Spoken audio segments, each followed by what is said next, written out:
Ele foi jogador profissional de basquete, é psicólogo, graduado em Health and Exercise Science pela Furman University, Estados Unidos, pós-graduado em Ciência, Corpo-Mente, Biopsicologia e formado como instrutor de yoga pelo Instituto Visão Futuro, São Paulo.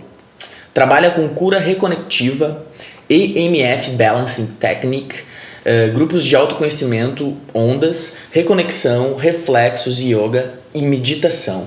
É o idealizador e coordenador do programa Bem Maior, um programa de transformação de consciência para uma sociedade mais compassiva.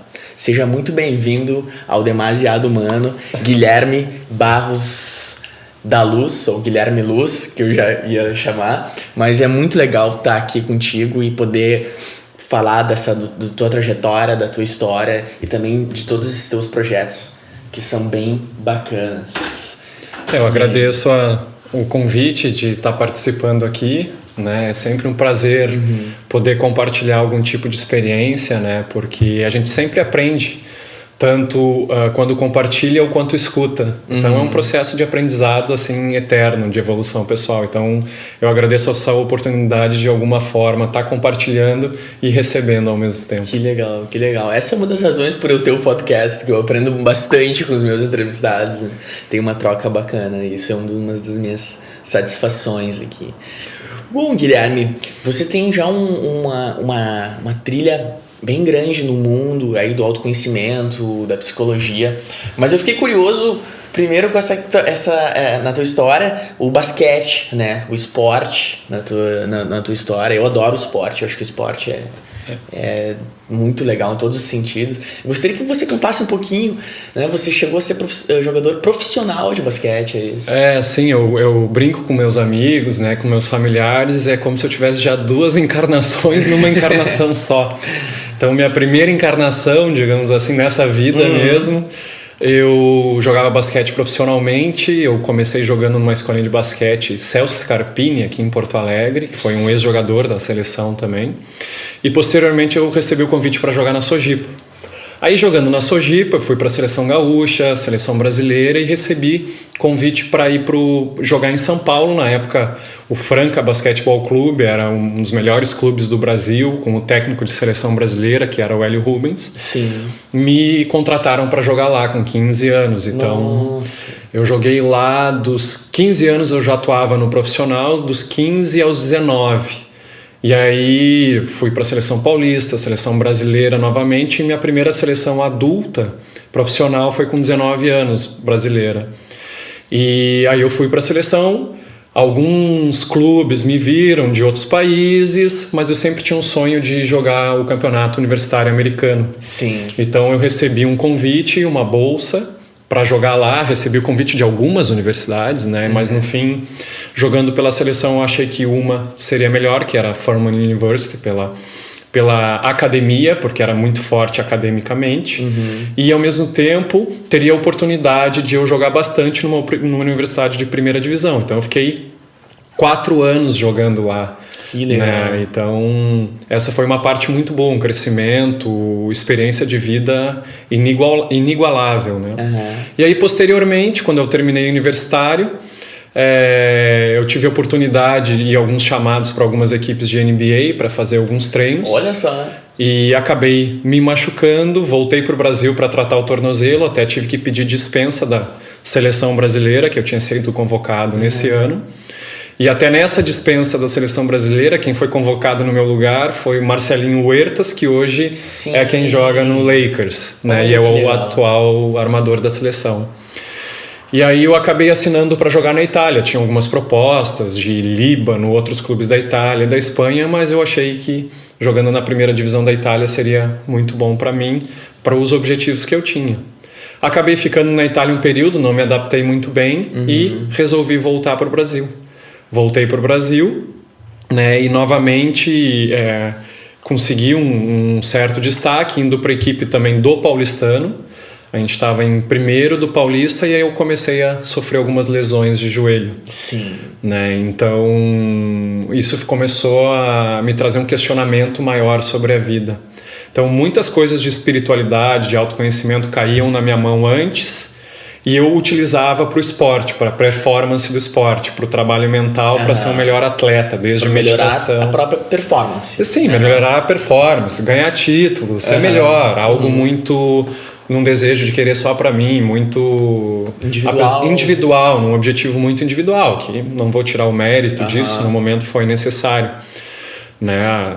E só que a vida foi me mostrando que tinha muito mais coisa. Então, através de uma torção no joelho, eu fiz uma cirurgia no joelho, teve alguns problemas na cirurgia, o que era para eu voltar com 6 meses de recuperação, tratando o joelho lá no São Paulo Futebol Clube. Eu acabei ficando 3 anos sem jogar, fiz 7 cirurgias de joelho. Nossa! Né? Então foi um questionamento muito grande de quem eu era, porque ao mesmo tempo foi um início, uma depressão profunda, né? De pô, não tô jogando, o que tá acontecendo, não consigo mais trabalhar, mas ao mesmo tempo me trouxe, tá, mas quem tu é?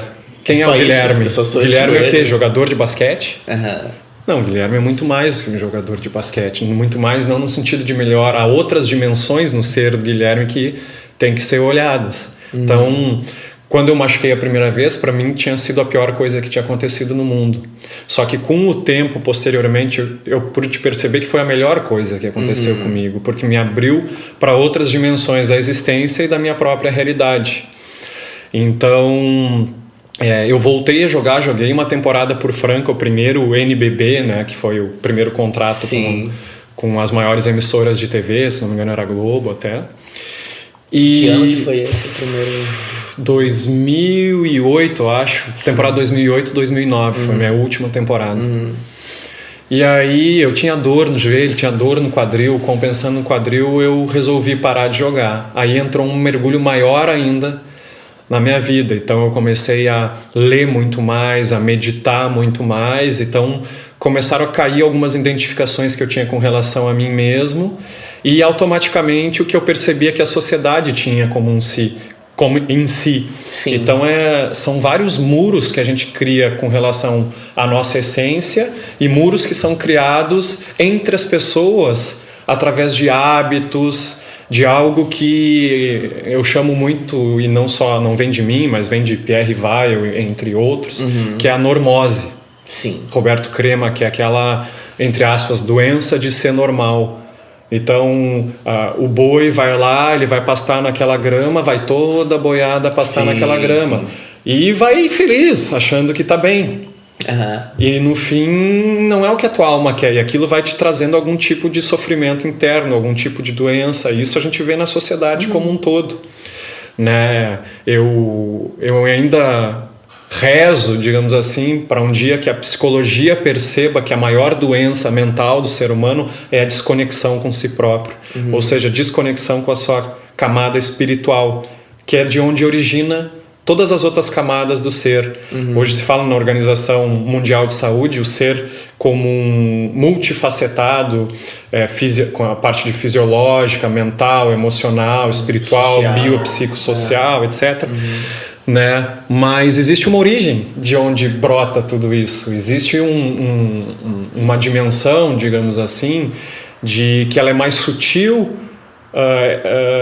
e de onde todas as outras estão conectadas. E na minha opinião, e acho que talvez não só na minha, mas como de grandes psicólogos que passaram por aí, como Carl Jung, por exemplo, ou como até mesmo Viktor Frankl, eles trazem como a dimensão espiritual do ser humano a parte mais profunda e mais essencial para a vida dele. Sim. Então, algo que aconteceu na minha vida como uma retirada de um material, da fama, porque eu achava que era o bom, achava a seleção brasileira, estava no auge da carreira, que nem dizem aqui, eu achava o ó do Borogodó, e no fim a vida, ela de alguma forma que no momento pareceu ruim, para mim, que eu rotulei como ruim, trouxe uma dádiva para mostrar que a gente é muito mais do que essa imagem que a gente cria para nós mesmos. Então eu tinha criado uma imagem para mim mesmo, ou uma imagem de como eu deveria ser.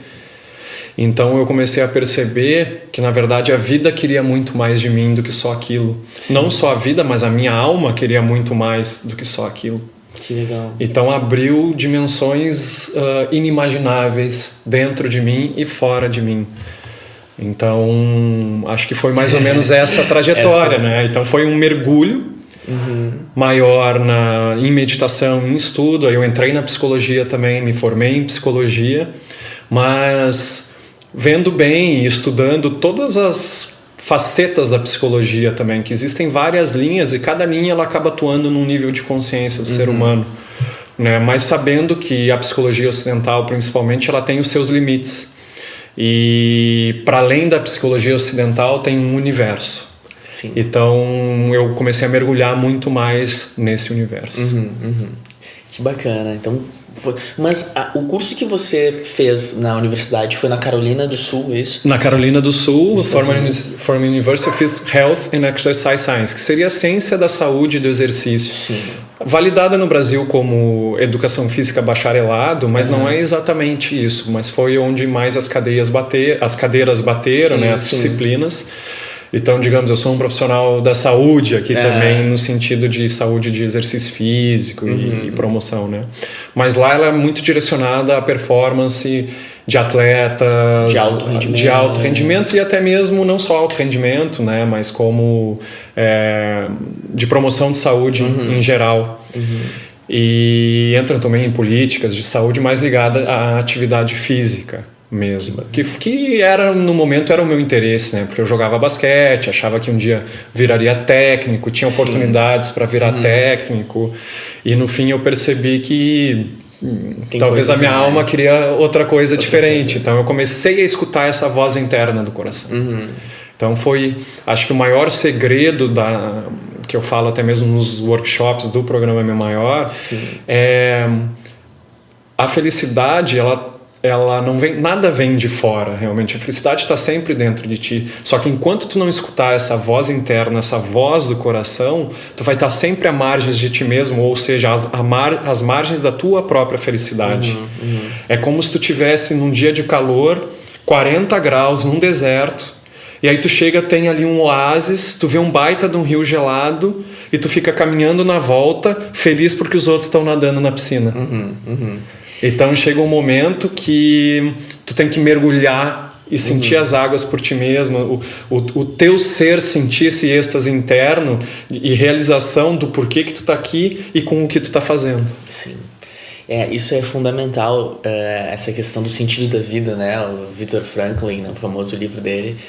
E interessante que outros convidados têm trazido isso bastante, né? Tu entrar em contato com o teu propósito de vida, com a tua essência.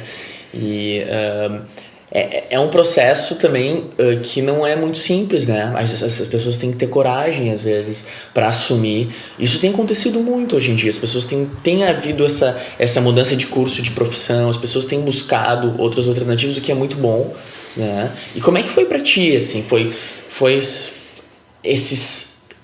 Porque não deve ter sido fácil quebrar, não sei se é a palavra, um ego, aquela coisa, eu sou jogador de basquete, e conseguir aceitar esse outro lado, que não é um processo fácil. Não, eu digo assim, no momento foi muito dolorido. Muito dolorido mesmo, porque toda a minha identificação, ou seja, o meu ego estava ligado a isso, a essa imagem do esporte, a fama, ao orgulho, a ser bom, a vitória, ao ganhar, a competição. Né? Não só para mim, mas para os outros, que imagem transmitir, né? Mas eu digo assim que foi uma dor grande lidar com isso, mas a dor maior ainda era não ser quem eu realmente poderia ser. Então eu digo assim, a minha dor maior não foi pela mudança, mas sim pela resistência à mudança. Então, na verdade, o que me causava dor, e ainda causa, dizer que sumiram todas as dores ou sofrimentos da humanidade, me desculpe, seria hipócrita falando aqui, mas com certeza diminuíram as dores e sofrimentos porque diminuem as falsas identificações, os falsos dramas que a gente cria a partir desse núcleo nosso do ego. O ego, ele é uma parte da personalidade, ele é, digamos assim, por onde se manifesta a nossa essência. a nossa intelectualidade, ela é importante para a nossa sobrevivência, mas não é ela que comanda o nosso ser. Então tem algo dentro da gente que move todo esse motor. O problema é que quando o ego pega como dono, o ego pega como eu sou o rei, aí começam a vir os problemas, tanto com as outras pessoas, começa a criar separação, tu é certo, eu sou errado, ou o meu é melhor, o teu é pior, o branco ou o preto, né? Tanto quanto a fragmentação de si mesmo. Porque tu não é um ser como um todo, tu te identifica com vários papéis que tu faz, com várias personas. E isso vai criando sofrimento porque, por algum momento que não confirma aquela persona, vai entrar em contato com algo que está guardado lá dentro. Tem a frustração, o sofrimento, né? Mas ao mesmo tempo, essas oportunidades, esses relacionamentos, esses conflitos que vão acontecendo tanto exteriormente quanto interiormente é o que vai criando a oportunidade justamente para tu entrar em contato com um aspecto guardado dentro de ti, que muitos até chamam de sombra. Sim. Que a sombra, ela pode ser tanto negativa como algo que tu não percebe, de repente uma vulnerabilidade muito grande, algumas necessidades não atendidas lá dentro da tua criança interior, mas ao mesmo tempo tem diversas potencialidades. Então tu tem muita luz escondida dentro do teu saco preto da tua sombra lá para sair. Só que ela não vai sair se tu estiver bloqueando a partir do teu ego, a partir dessa limitação do teu ser. Que não deixa de ser o ego, ele é uma limitação do teu ser. Sim. É colocar, digamos assim, a água do oceano numa latinha de sardinha. Que bacana. Tem 2 pontos aí que eu acho que são fundamentais para todo mundo. O primeiro é conseguir aceitar, se aceitar, né? E você apontou aí numa coisa que eu acho bastante importante. Quando a gente começa a separar os outros, a gente começa a ter uma visão de discriminar ou preconceituosa, a gente também está sendo preconceituoso com nós mesmos, né? Porque se eu falo que X é certo e Y é errado, daqui a pouco eu tô me vendo fazendo Y. E daí eu tô me julgando, né? E eu entro nesse crivo aí de autopunição forte. É interessante, o que vai para fora também. Sim, a grande questão também que eu acho que, na minha opinião, né, não que isso seja certa ou errada, mas existe às vezes uma confusão entre julgamento e discernimento. Sim. Então, por exemplo, eu observar uma pessoa e eu ver que ela está agindo de uma forma, que ela está se deteriorando, por exemplo, um uso de droga mais pesado ou algo assim, num caso de eu olhar e falar assim, poxa, ela está se destruindo. Não é em si um julgamento, porque eu estou falando do comportamento dela de deterioração de si mesmo. Então eu estou num discernimento onde eu não vou fazer isso para mim. Né? No entanto, a partir do momento que eu cruzo a linha e falo da pessoa em si, da essência da pessoa, essa pessoa é ruim, essa pessoa é má, aí já entra num critério de julgamento e não discernimento. O verbo mudou do estar para o ser. Né? Ela é assim, não ela está assim. Exatamente. E como é forte isso. Né? Às vezes eu vejo até pessoas ligadas a terapia usar ela é assim, mas peraí, né? Isso aí tu já está dando definindo a pessoa e não tem mudança a partir disso, né? Não existe possibilidade de mudança. E aí entra no que tu falaste da autopunição. Porque se eu sou assim, o que eu vou fazer? Eu não tenho como fazer, não tenho nada para fazer, não tem como mudar. Agora, eu tenho alguns comportamentos que talvez não condizem com o meu equilíbrio, com a minha essência pura, ou essência compassiva, ou essência de bondade. Né? Então, talvez tenha algumas coisas que estejam me separando dessa essência. E eu tenho que ter o discernimento, não de criar uma punição, até mesmo, isso é certo, isso é errado, e sim de entrar com o que hoje se trabalha muito, que é a autocompaixão. De perceber que aquele meu comportamento talvez não seja o que esteja mais contribuindo para a felicidade na minha vida e dos outros, né? E saber que dentro de mim existe uma força que eu posso modificar isso. E também tem outra questão, né? A partir do momento que você muda esse verbo e essa visão, você está assumindo a responsabilidade, né? Eu acho que, para mim, existe assim, responsabilidade é uma coisa muito importante, assim como a gratidão, mas assim, a gente conseguir assumir a nossa vida. Ah, não, eu sou assim porque fulano e ciclano, porque meus pais, porque minha família, porque não sei o que. Pô, tu tá tirando totalmente a tua responsabilidade, tu tá tirando a tua força de qualquer possibilidade de mudança, né? Exatamente. Se tu te considera 100% responsável por tudo que acontece na tua vida, tu tem a liberdade de modificar aquilo. Porque até mesmo o Vitor Franco, eu falava, a gente não tem liberdade de escolher o que acontece na nossa vida. Porque as coisas vão acontecer. Um dia vai estar sol, outro dia vai estar chuva, um dia alguém vai acordar com a pá virada, vai te xingar no trânsito ou algo assim. Sim. Mas tu tem sempre o livre-arbítrio, a livre escolha de escolher, livre-arbítrio de escolher como tu vai reagir àquilo. Exatamente. Como tu vai interpretar aquilo. Né?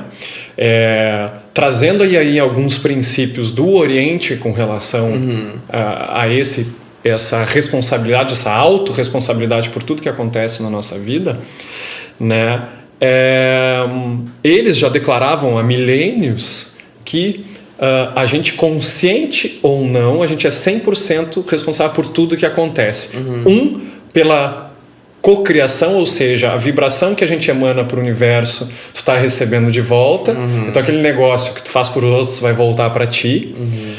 E também relacionado aos princípios de algumas tradições espirituais, por exemplo, falam de vidas passadas. Então, tudo que tu plantou há um tempo atrás na tua vida, tu acaba colhendo num retorno, a lei do karma, a ação e reação. A grande diferença é que talvez o ser humano que não esteja consciente, ele não percebe a conexão entre a causa e o efeito.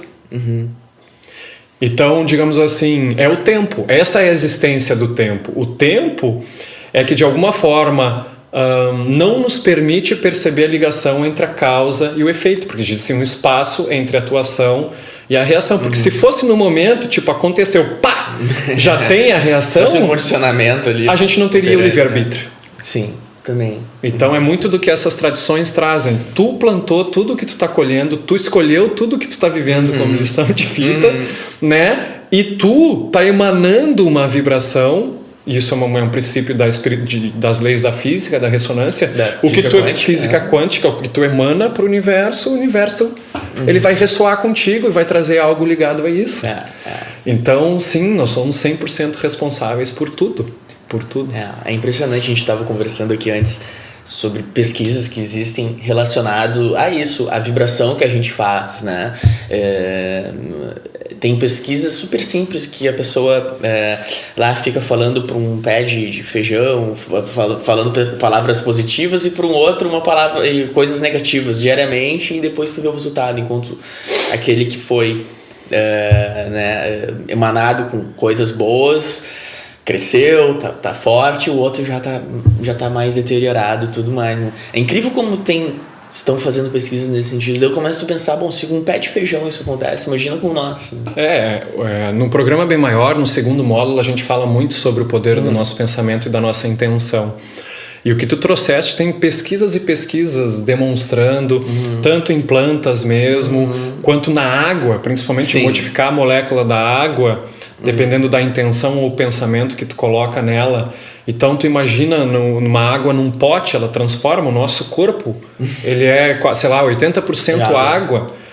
O movimento da lua influencia as marés também. Tu imagina se o nosso pensamento, até mesmo a lua, não influencia nas águas do nosso corpo. Sim. Tanto que o termo lunático, ele surgiu das primeiras vezes porque em noites de lua cheia era onde tinham os maiores números de surtos, de problemas mentais, ou até mesmo em muitas delegacias do mundo eles aumentam o contingente de policiais porque sabe que vai ter um maior número de criminalidade, principalmente nos Estados Unidos. Então, porque existe essa conexão, essa influência. Então, o nosso pensamento, isso a gente bate muito na tecla no segundo módulo do programa, ele modifica células no nosso corpo. No nosso corpo tem uma membrana em cada célula, e é essa membrana que ela é sensível a receber essa informação do teu ambiente, do teu comportamento. Então, se tem estudos, se falava muito que é a predisposição genética, a tua genética que vai falar o que tu vai ser ou não na tua vida. Sim, tem um componente forte, mas hoje se sabe que o ambiente, ou seja, o nosso próprio pensamento, modifica a genética. Modifica a expressão ou não de um gene. Então é como se tivesse uma capa em cima de um gene e dependendo do que o ambiente vai trazendo para ela abre, se expressa ou deixa fechado e não se expressa. Sim. Então a gente vê, tem um pesquisador, Bruce Lipton, que chama, ele tem um livro chamado A Biologia da Crença e ele fala justamente isso. Ele é um biólogo demonstrando que o que mais afeta o ser humano, as células, a saúde, o sistema imunológico é o ambiente. A gente via muito assim de uma criança que nasce numa família com predisposição a câncer, vai ter X% maior probabilidade de desenvolver o câncer. E assim ficava. Só que aí começaram a fazer pesquisas com gêmeos, irmãos, só que adotados. E essas crianças não tinham o gene da família para manifestação do câncer, por exemplo. Só que elas acabavam manifestando a doença. Por quê? Entra num ambiente ou num campo familiar, né? Na psicologia já se falava muito em campo grupal, mas hoje já se tem, a física já está demonstrando, e tem pesquisas também ligadas à psicologia, principalmente no HeartMath Institute, que fica na Califórnia, se não me engano, demonstrando que a gente tem um campo eletromagnético, que o nosso coração emana um campo eletromagnético. E esse campo ele modifica dependendo do teu estado emocional. E ele influencia e é influenciado por todas as pessoas que estão no teu entorno. Então a gente já está trocando informação sem mesmo falar. Sim. O nosso campo está vibrando de uma forma. E não é nada de místico, apesar dos místicos já falarem há muito tempo. Né? A gente vê agora a ciência ocidental unindo com esses princípios espirituais. Acho que é um sinal até mesmo da era de Aquário, que é uma era de unidade. A unidade entre ciência e espiritualidade, né? Que é diferente de um dogma tanto da ciência, que alguém pega aquilo como uma verdade última e defende até a morte, e a própria premissa da ciência é trazer sempre algo novo, quanto da religião dogmática também. Não, é desse jeito, tem que fazer assim, tal. Sim.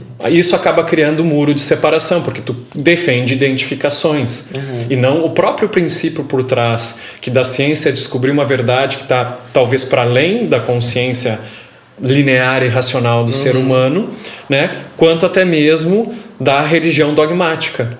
Não da religiosidade, mas da religião dogmática. Sim. Porque tu coloca o ser humano fechado em certos princípios. E ele transcende esses princípios. Sim. Né? Então são regras humanas para algo que transcende a nossa mente humana. Sensacional. E aquela história, né, que nós somos interligados, nós não somos seres separados, que existe essa ligação, essa conexão.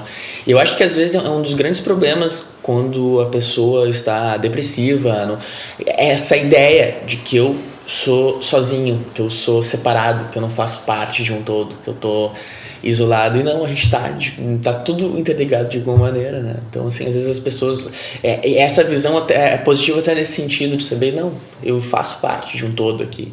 Sim. Nesse universo, né? Com certeza, né? Acho que é o maior sofrimento do ser humano é o sofrimento da separação, dessa vida dual e separada.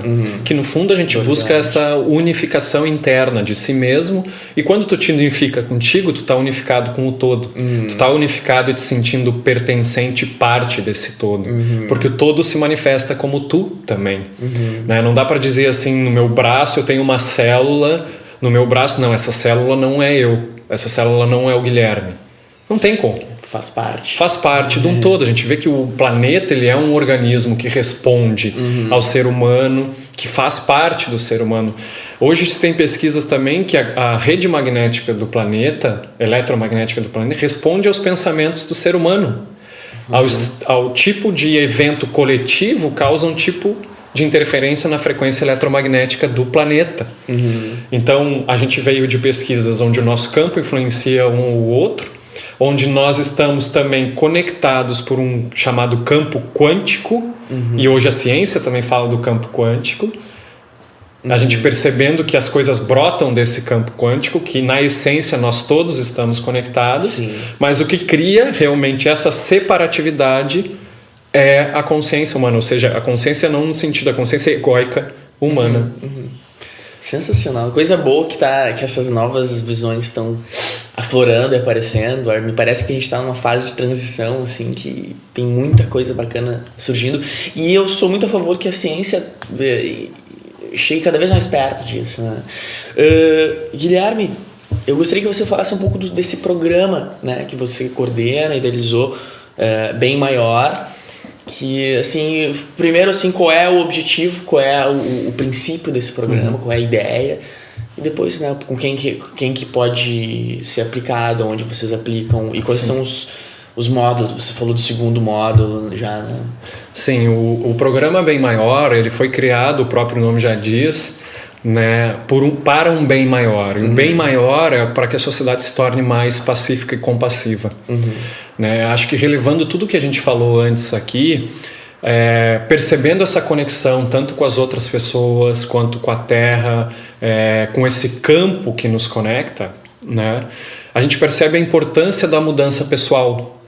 Porque é aquele negócio, o Gandhi mesmo falava, seja a mudança que você quer ser no mundo. Sim. Se cada um limpa a calçada da frente da sua casa, o mundo inteiro vai ficar limpo. Então o programa Bem Maior, ele parte dessa premissa, onde a mudança individual afeta no todo.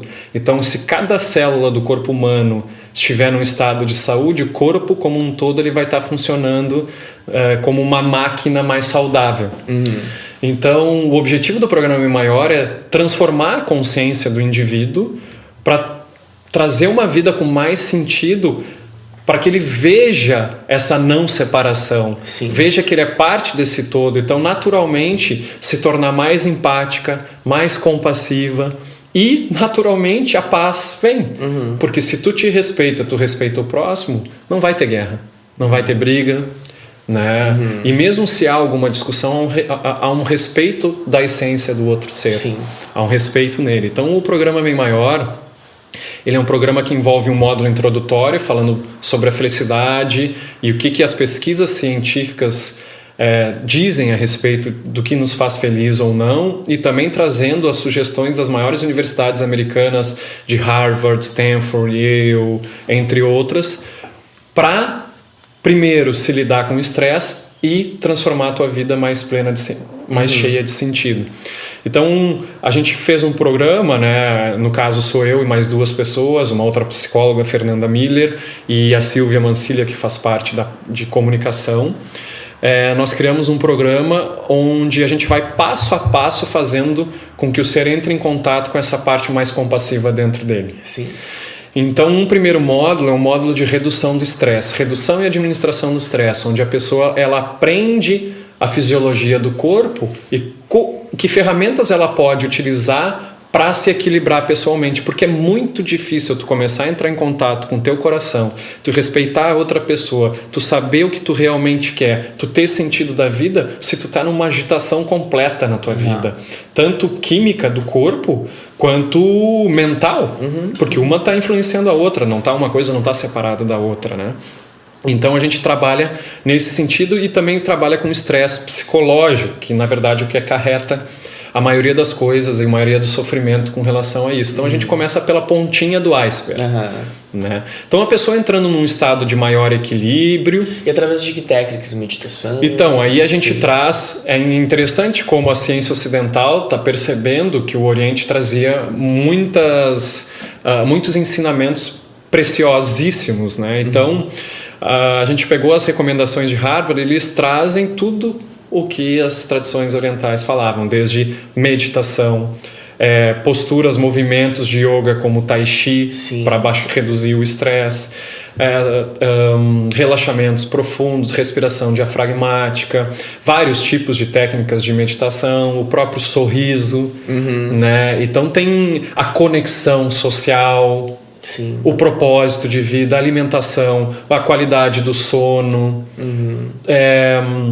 a flexibilidade cognitiva, ou seja, a flexibilidade na forma de pensar e reagir, se liberando de distorções cognitivas. Então são várias ferramentas que a gente vai apresentando durante o programa. E aí vai para um segundo módulo, a gente trabalha específico o pensamento, falando sobre poder de intenção, falando sobre sentido de vida, mudanças de atitude, né? E trazendo principalmente a meditação como uma técnica na ponta do iceberg para começar a te auto-perceber, uma técnica de autoconsciência. A gente sabe que a meditação em si ela é muito mais do que uma técnica. Ele é um estado de ser, né? Mas a gente apresenta, como a ciência ocidental está apresentando nesse momento, né? Como uma técnica. Num terceiro módulo, aí a gente aprofunda a meditação, aí entrando no que a gente conversou antes também, falando sobre esse campo quântico que nos conecta. Então, a gente entra em mindfulness, mas aprofundando em mindfulness, que é uma muito pesquisada hoje no mundo, se não a técnica mais pesquisada por universidades americanas. E a gente traz como, por exemplo, uma pesquisa de um ex-candidato a presidente da República americano, John Hagelin, que ele chama. E ele, durante muito tempo, ele foi praticante de meditação e pesquisador. E ele fez um cálculo através daquela, como é que se diz, da matemática, que é tu pega a raiz de 1% de uma população, massa crítica. Massa crítica. Massa crítica. Tu pega a massa crítica de uma cidade. Então, o que ele fez? Em várias cidades americanas, ele levou meditadores treinados para essas cidades, um número de, digamos, considerável. Então, raiz quadrada de 1%, se não me engano, da população da cidade. Sim. Então, levou para Washington para ver se reduziria, e meditando diariamente, reduziria a criminalidade em Washington. E essa era a intenção. Né? Foram pesquisados os estatísticos de crimes e tal, e isso era no verão. E eles falaram, olha, para diminuir a criminalidade em 20% no mínimo, que era os que eles esperavam, vai ter que chover aqui, sei lá, 1 metro de neve no verão. Sim. E aí eles começaram a pesquisa só com essa meditação. Raiz quadrada de 1% da população meditando com essa intenção. Passou, agora não me lembro o tempo exatamente, mas passou um tempo, eles foram ver as pesquisas de novo, tinha reduzido mais de 25% a criminalidade na cidade. Olha, sem nenhuma política pública, sem aumento de polícia, sem nada. Simplesmente levando outras pessoas para meditar lá. Sim. O que isso nos demonstra? Que a consciência, ou seja, que a intenção ou o equilíbrio de alguns seres humanos afeta o nosso todo, afeta o campo, e que existe uma conexão nesse campo. Então a gente traz experiências e ensinamentos no terceiro módulo justamente a respeito desse campo que nos conecta, que a física quântica demonstra isso, só que infelizmente algumas pessoas não querem fechar os olhos para isso. Mas faz parte do processo de aprendizado. E aí culmina o programa Bem Maior no último módulo, que é um módulo de conexão. Então a gente pensa, é a conexão realmente que traz a beleza da vida, a conexão com as pessoas, conexão com si mesmo. Sim, com certeza, mas é muito difícil tu te conectar verdadeiramente se tu tá com várias camadas de bloqueio, tanto contigo mesmo, com teu coração, quanto com relação aos outros, vários preconceitos, preconcepções e julgamentos, como a gente conversou antes. Então a gente, digamos, limpa um pouco das cascas que nós temos, né? Sai um pouco dos véus que a gente tem da ilusão, para a gente começar a estar num estado maior de presença para poder verdadeiramente escutar o outro e se escutar. Então a gente trabalha comunicação não violenta no último módulo, trabalha conexão real entre as pessoas, trabalha empatia, trabalha compaixão, trabalha perdão, profundo perdão, trabalha mágoas, né? E culmina nessa conexão entre as pessoas, que isso vai trazer realmente, vai fazer brotar dentro do ser humano, ou relembrar, porque não é brotar é algo novo, mas relembrar a natureza de bondade compassiva, que é a verdadeira essência dele. O ser humano, ele nasceu para se conectar. Só sobreviveu evolutivamente por causa da conexão. Sim. Ele nem sobreviveria, né? Não sobreviveria. Tem várias partes até mesmo da teoria evolutiva de Darwin que foram não relevadas na época de ciência, mas ele traz em muitos escritos dele que ele chamava de simpatia como uma forma que mais preserva a espécie e a continuidade da espécie. Além da Ele falava da empatia, né? Ele falava da conexão do grupo, que era o grupo com que fazia que a espécie tivesse mais chance de sobreviver. Olha só. É muito interessante, né? E não adianta. Pode falar, pode parecer autoajuda, pode parecer aquelas frasezinhas do Facebook, mas a essência do ser humano ela é amorosa. Só que se a gente não perceber esse amor dentro de nós, a gente não vai perceber que o amor habita no outro também. E que é o amor que nos conecta como pessoas. Então, o programa Bem Maior, o objetivo dele é por esse bem maior, despertar o amor no ser humano. Sim. E saber que a gente pode viver de uma forma compassiva. Que bacana. E vocês aplicam... Nossa, um programa sensacional, estou com vontade de fazer até. E vocês aplicam esse programa com que tipo de população? Como é que é feito? Isso é em grupo? O programa ele é em grupo, né? Nós fazemos em instituições, nós já fizemos na prefeitura módulos introdutórios, né? Assim como... centros de unidade básica de saúde, escolas, principalmente. A gente vê o professor hoje num estado de estresse e desvalorização muito grande, então a gente quer trazer esse cuidado e amor com o professor, principalmente, porque a gente sabe que a educação ela se dá através do exemplo. Né? Por mais que o professor ensine conteúdos ali, é o próprio exemplo e a vibração dele que a criança vai receber e vai aprender com aquilo. Então, se a gente quer uma mudança na educação como um todo, com as crianças a gente começa principalmente com os professores, então muito direcionado a isso. E também a gente oferece, como a gente chama, pessoa física. Então, tem alguns lugares em Porto Alegre onde a gente divulga no nosso site, né, programabemmaior.com.br, as datas e o local onde a pessoa física, qualquer pessoa pode ir lá se inscrever e fazer, mas ela vai fazer parte de um grupo, né, que geralmente não são grupos muito grandes, de no máximo, sei lá, 18 pessoas, mas em outros ambientes onde a gente já fez, até agora a gente fez na Secretaria de Administração da Prefeitura, ligada ao cuidado e bem-estar, né, no programa Viva Mais. A gente fez com entre 50 e 60 pessoas. Então, nas instituições não tem um limite de pessoas, mas nesses fechados, menorzinhos, assim, pessoa física, a gente diminui, né? Até pelas capacidades de sala e etc. Esse ponto que você trouxe, né? Os professores, não tem como uma sociedade não sofrer gravemente com o sofrimento que o nosso professor sente, passa, a humilhação em vários sentidos, né? Financeiro e tudo mais. Como é que... né? Eles são os exemplos das crianças, eles são as pessoas que estão passando isso, estão sofrendo tanto. E, além disso, eu vi um post no Facebook, eu até repassei, que eu achei muito bacana. No Canadá, a polícia do Canadá medita antes de começar o seu turno de trabalho, né? Tem uma foto lá com os policiais meditando. Então, além dos professores, eu também penso na segurança pública, né? Essas pessoas que se põem sua vida em risco todo dia por nós e não tem nenhuma atenção nesse sentido, né? De como lidar com o outro. Achei genial. Aliás, o Canadá está com umas iniciativas muito bacanas, esse governo canadense novo está sendo revolucionário, quem quiser dar uma pesquisada aí. A gente vê a conexão em tudo, né?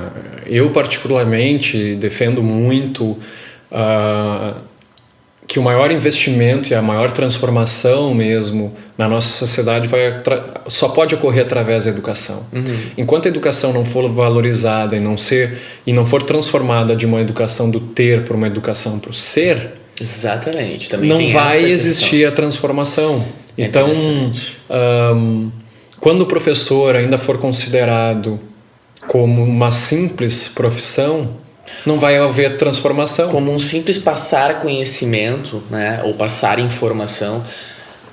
Aliás, né, a internet está quebrando com isso, porque agora o conhecimento está sendo democrático, todo mundo tem acesso ao conhecimento. Exato. De alguma maneira. Então, o papel do professor é muito mais de inspirar, de dar o exemplo, de realmente ser, de trabalhar questões o que eu acho que tu está trazendo pessoais, né? Aí é o outro aspecto, é a inteligência emocional. Exatamente. A inteligência emocional trabalhada, ela é maior, ela prediz mais o sucesso ou realização Sim. de uma pessoa do que o nível intelectual. Aham. A pessoa que tem a inteligência emocional, ela vai acabar desenvolvendo e buscando a informação que ela necessita. Naturalmente, ela também vai ter mais valores para poder respeitar o outro, para poder lidar com as suas próprias emoções, estar no maior estado de autoconsciência, com maior ética. Então tu chegou bem num ponto. Enquanto a educação não estiver trabalhando a inteligência emocional, não vai ter como ter uma transformação na sociedade. Porque vai surgir o indivíduo que vai para a delinquência, vai surgir o indivíduo que não tem empatia, também vão surgir mais ainda indivíduos que só pensam no próprio umbigo.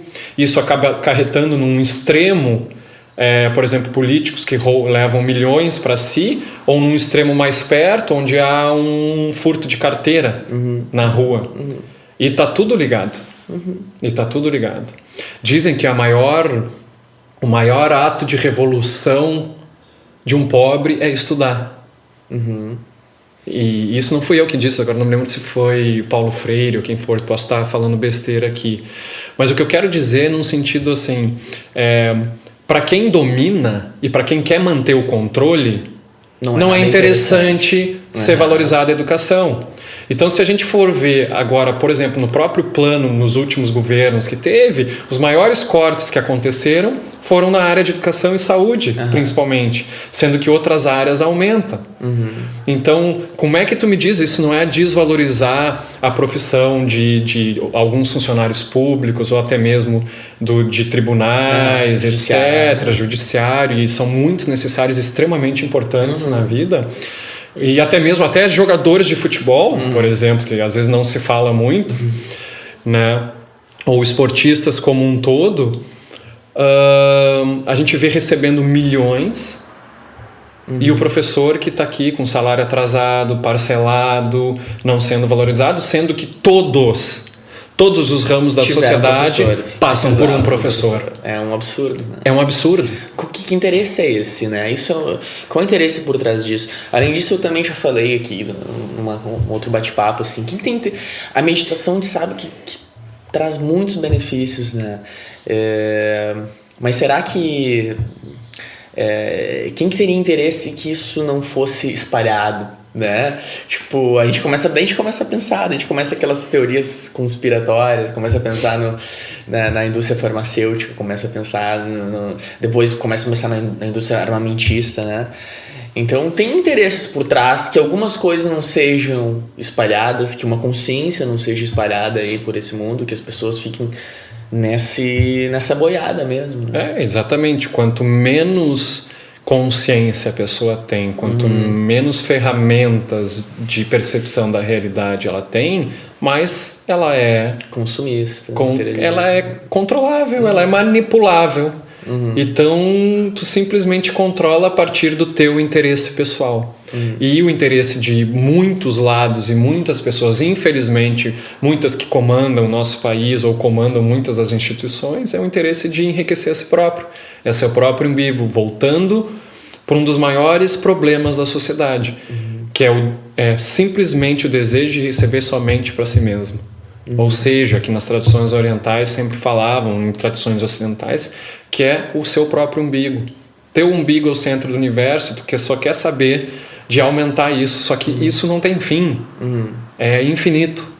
Porque o desejo não é por algo material, principalmente a riqueza, ou até mesmo uma falsa ideia de quem tu é, uma fama. O teu desejo é para uma realização muito maior, algo que transcende. Então tu nunca vai suprir com esse desejo finito algo que é infinito. Então o segredo, e talvez é nisso que o programa Bem Maior entra, e não só o programa Bem Maior que se inspirou em tradições orientais, é de transformar esse desejo de receber somente para si mesmo, ou de receber para compartilhar, ou seja, de compaixão, perceber essa conexão com os outros, perceber que eu faço parte de um organismo maior, que se o outro sofre, em algum momento eu vou sofrer também. Então a consciência é do quê? De conexão, que existe um desejo infinito dentro de si, mas que ele não vai suprir com algo material, vai suprir com algo que transcende o material. Então, esse algo que transcende o material, que talvez seja inominável se falar, ou impossível se pesquisar, existe e é palpável. Que é que realmente o que permeia as atitudes compassivas, que permeia o abraço de uma pessoa quando chega no aeroporto, que permeia uma pessoa que dá comida para outra quando está na rua, ou até mesmo, e um grande empresário, quando tem uma visão um pouco mais elevada de compartilhar o emprego, não só pensando num lucro desenfreado, mas no necessário para ter aquela subsistência dele e daquelas outras pessoas e prestar um serviço para a sociedade e não um controle. O que é diferente de certas indústrias que querem, na verdade, criar mais problemas para a sociedade para que possam vender o seu produto e enriquecer mais. Só que isso é um tiro no pé. Sim. Isso é um tiro no pé. É tu chegar, dar uma machadada na tua mão e falar assim, não é eu. Não tem como. Em algum momento, essa organização interna que existe no universo volta para aquela pessoa. Ou para a família, ou seja a pessoa lá no leito da morte, no hospital, para morrer. E tem muitas pessoas, a gente fala no programa Bem Maior isso também, chega no leito da morte e fala assim, o que eu fiz na minha vida? O que realmente eu fiz para transformar a minha vida ou transformar a vida de alguém? Eu não me lembro de ninguém falar quantos carros a mais devia ter comprado, quantos apartamentos, mas eu lembro das pessoas se arrependerem de não ter feito as pazes com o filho, de não ter abraçado um irmão, de não ter sido mais presente com os amigos, ou até mesmo descobrir mais do porquê da gente estar aqui, do propósito. Então, é muito difícil ter uma sociedade também mais compassiva e tu encontrar uma realização na tua vida se o teu propósito de vida diz respeito a somente o teu umbigo. Então, se a pessoa tem um propósito de vida que transcende o próprio umbigo, e tem N formas de fazer isso, e cada pessoa tem um colorido pessoal, aí sim a vida tem um significado, e aí sim a sociedade pode viver com maior equilíbrio e maior base. Não sei se faz sentido. Harmonia, né? Harmonia. Sensacional, Guilherme, que legal. Nossa, esses autores que tu citaste aqui, eu vou procurar colocar eles no post também. Né? E gostaria de agradecer de novo a tua presença. Sensacional. Quem gostaria de entrar em contato com o trabalho, com o programa Bem Maior, com o teu trabalho também como terapeuta, como psicólogo, como é que faz para entrar em contato? Bom, tem duas formas, né? Tanto por telefone ou por e-mail. Pelo e-mail pode enviar para contato@programabemmaior.com.br, tanto para saber mais do programa quanto entrar em contato comigo pessoalmente, com qualquer dúvida, até mesmo para tirar a respeito de conhecimentos, autores, práticas, né? Ou o meu próprio telefone pessoal, que é 8199-3639. E ali eu posso explicar bem as linhas de trabalho diferentes, né, entre a linha do programa Bem Maior e outras linhas que talvez aprofundem mais a nossa conexão conosco mesmo e com a nossa energia. Então, digamos assim, são trabalhos diferentes, conectados em si, mas bem delineados, né? Um é uma área, outro é outro, mas no fundo a gente sabe que está conectado com o que é fazer o ser humano entrar em contato com a sua essência e ser mais feliz, mais pleno, mais realizado. Exatamente. Que maravilha, sensacional. Espero que a gente se encontre mais vezes. Tem muito mais coisa para falar aqui, tenho certeza, mas eu acho que a mensagem principal já foi mandada do teu trabalho, que é muito bacana. Pô, obrigado, agradeço a oportunidade pelo lindo trabalho que tu está fazendo por compartilhar isso com outras pessoas também, para que possa tocar o coração dos outros e se desenvolver como ser. Obrigado, é muito bonita a tua missão também. Muito obrigado. Valeu. Valeu.